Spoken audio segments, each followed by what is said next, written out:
How to transfer photos from iPhone to PC and laptop. Let's dive into the tutorial. Firstly, start with connecting your iPhone to the PC.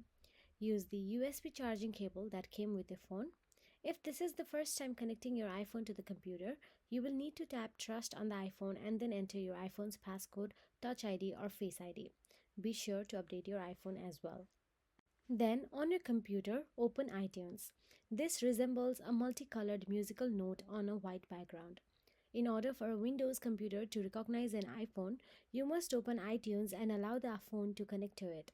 If you don't have iTunes, you will need to install it. You will need to iTunes version 12.5.1 or later.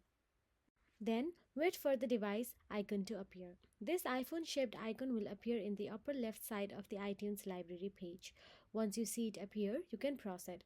It may take several seconds for your iPhone to connect to iTunes. If the library tab near the top of the iTunes window is not highlighted, click to shift to the library view.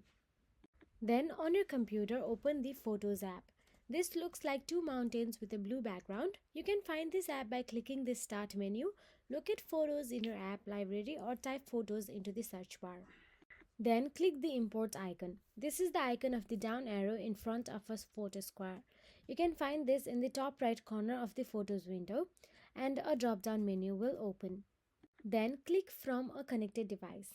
This is the bottom option in the drop-down menu. Your computer will begin looking for new photos and videos. Now, select the pictures you want to import and click Continue. All selected items will have a check mark in the top right of the preview page. You can also click Select All at the top to select all the pictures and videos. Then click Import. This will begin importing the images and videos from the iPhone.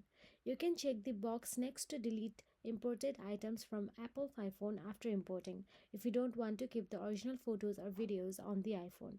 So that is it. If you found this video helpful, please like, share and subscribe, and thank you so much for watching.